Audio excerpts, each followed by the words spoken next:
mending mandi air panas atau mandi bola? Mandi bola aja. Kemungkinan tempat mandi bola itu ada ular.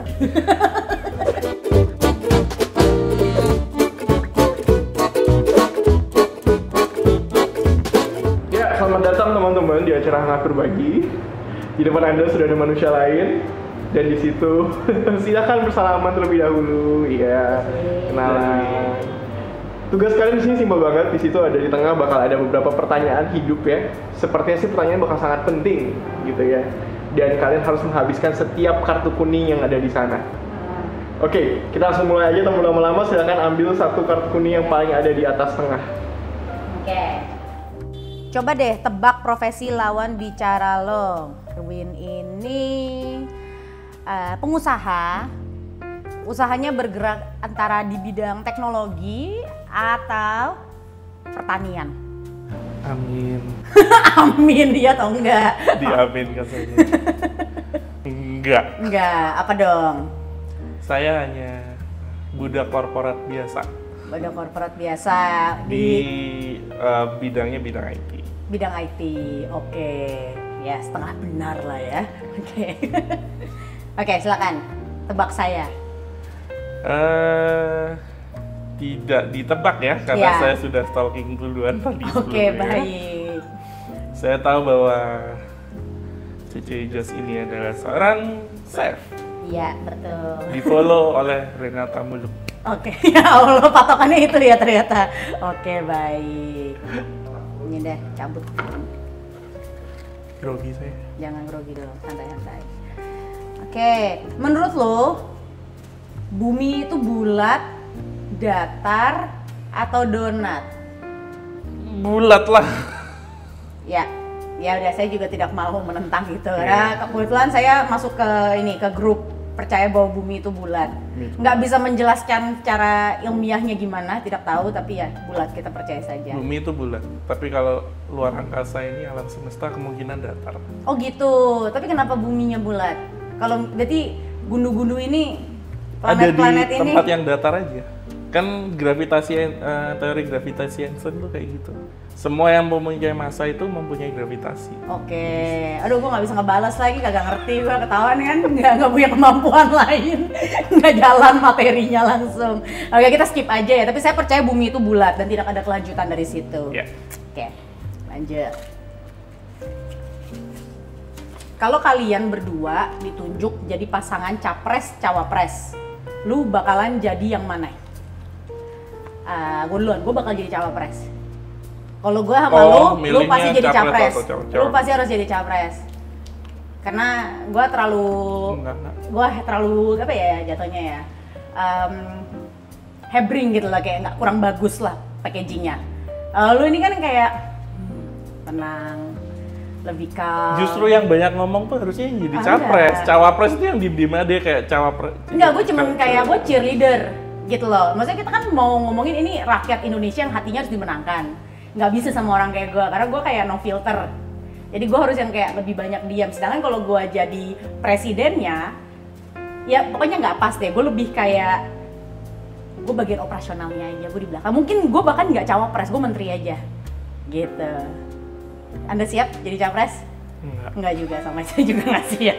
Aku wakil presiden aja. Lu jadi wakil presiden juga, nggak ada yang mau jadi presidennya ya. Ini bukan masalah mau nggak mau, tapi menurut lu kalau harus menang, menurut lu posisinya harus seperti apa? Bisa. Orang Indo itu cenderung pengen sosok yang sosok yang berkarismatik untuk jadi pemimpin. Bukan orang yang diem-diem, orang yang diem-diem di belakang aja. Off limit. Kalau gue tuh lebih kayak bawel, ya, hebring, apa-apa. ya, tapi bukan karismatik sih. Kayak, Ya, ada auranya, ada karakternya. nah menurut gue lu tuh kayak bisa lebih nurut, lu lebih bisa kayak lebih rapi, lu tuh lebih rapi dari gue. Ini ada alasan kenapa saya tidak bekerja di perusahaan, karena saya tidak bisa berpolitik. Tapi saya di bagian yang tidak kemana-mana. Nggak ada hubungannya sama orang-orang lain. Saya hanya mengobrol dengan laptop dan server saya saja. Ya ampun, tidak bersosialisasi. Baik, kalau memang hari-harinya nggak ada hubungan, nggak ada sosialisasi sama manusia, saya ambil posisi. Nah. Saya ambil. Saya bisa di belakang mendukung Anda. Oh, waduh. Ini Lotus almond, Biscoff almond, mantul. Apa itu Biscoff? Speculoos. Spread.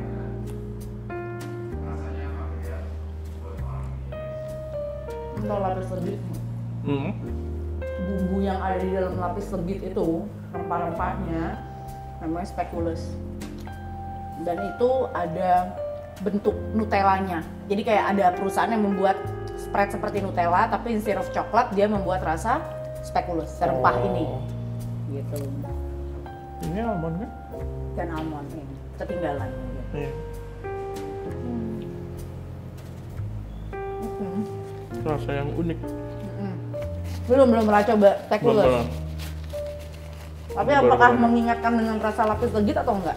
Aku juga jarang makan bakso gitu. Tapi basically rempah-rempah. Iya.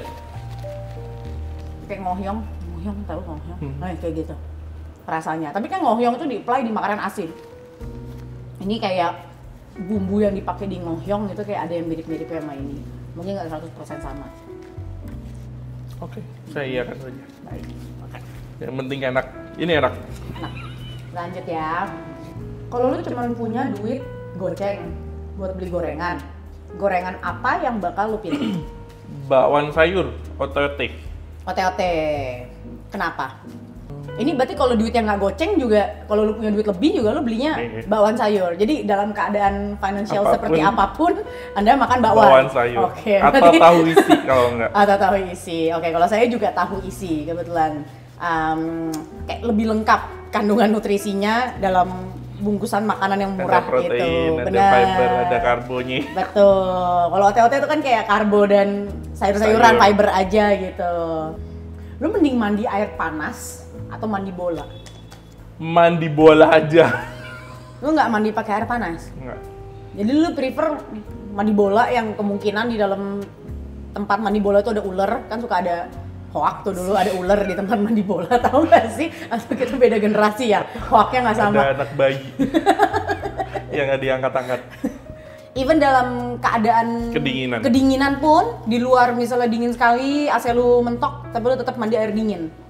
Oke, kalau gue prefer mandi air panas, karena even keadaan panas pun gue mandi air panas. Aku nggak suka keringetan.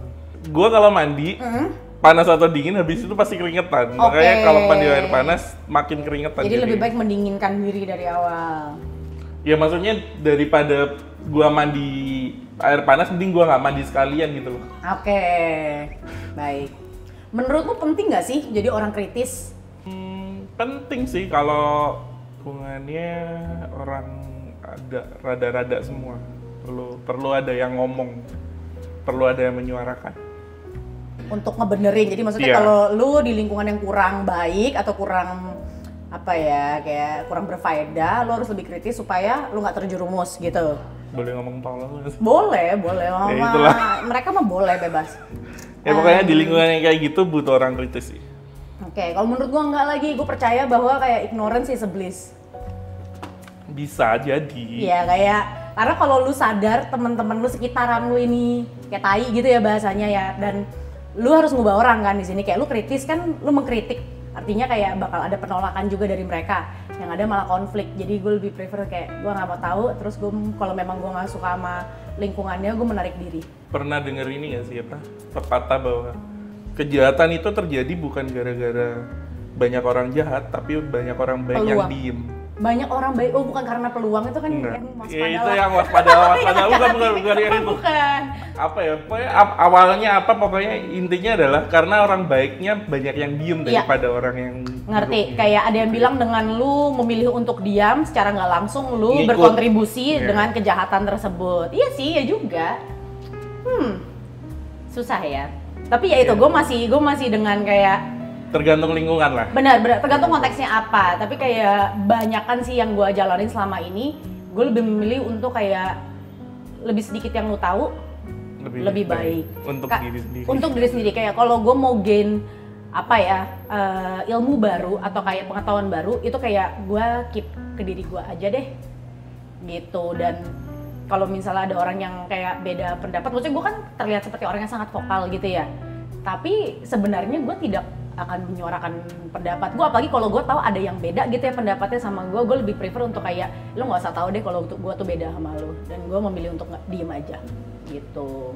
Karena nggak semua orang bisa diskusi dengan sehat gitu. Banyak ototnya kan. Bener, malah kayak berasa terserang. Karena tergantung sih, kita ngeliat orang juga sih. Kalau orang ini kelihatan dari awal tuh kayak open sama pendapat yang berbeda, terus kayak oh ya seru, ayo bahas gitu loh, sampai kayak coba change my mind, kayak coba apa pendapat lo gitu yang bisa ngubah pemikiran gua.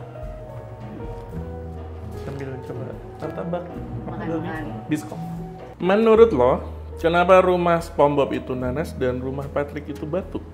Ya cuman basically kalau Patrick Pak Batu ya karena dia bintang laut. Dia kan suka nyelip. Nanas itu nggak masuk akal. Cuma nggak mesti masuk akal, SpongeBob fiksi, kartun anak-anak.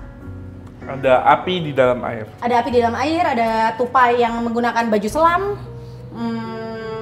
Terus Mr. Krab menjual Krabby Patty yang ternyata terbuat dari daging kepiting. Lalu ada Plankton yang mau mencuri resep, tidak ada yang masuk akal. Tapi yang cuma masuk akal tuh cuma Patrick doang. Basically dia tuh agak dongo karakternya ya, karena dia bintang laut dan tidak punya otak. Dan dia hidup di bawah batu, that's it, yang lain tidak masuk akal. Aku bingung. Sama pertanyaannya kan. Mau jawab apa coba? SpongeBob itu rumahnya nanas. Sambil makan maunya. Kenapa SpongeBob rumahnya nanas? Kenapa ya? Kenapa ya? Karena kalau rumahnya kamu itu aku. Najis. Dia dari sender sampai berdiri, sampai dia lagi nyenderannya sampai bangun. Saking jijiknya. Gua mau mikir apa ya? Udah bingung kan? Pertanyaan yang jujur agak sulit ya guys. Oke, lanjut boleh. Hijau dulu, baru kuning. Kuningnya tinggal satu. Iya, Gombal, salah, lu udah pakai tadi gombal. Kan tadi lapar. Sekarang baru disuruh gombal. Oke. Kalau lu percaya inkarnasi itu ada, kira-kira lu mau jadi apa di masa lalu? Gombal. Saya berharap di masa lalu saya bisa menjadi ibu kamu, supaya saya bisa menyayangi dan membesarkan kamu. Mau muntah kan, gue cuma mau muntah, gue telan lagi barusan. Ini reinkarnasinya yang saat ini kan. Kalau aku bisa dilahirkan kembali, aku mau jadi spatula kamu supaya bisa kamu pegang tiap hari. Anjay, padahal spatula gue kasih ke anak gue kan yang prep, gue ya kagak ngerjain.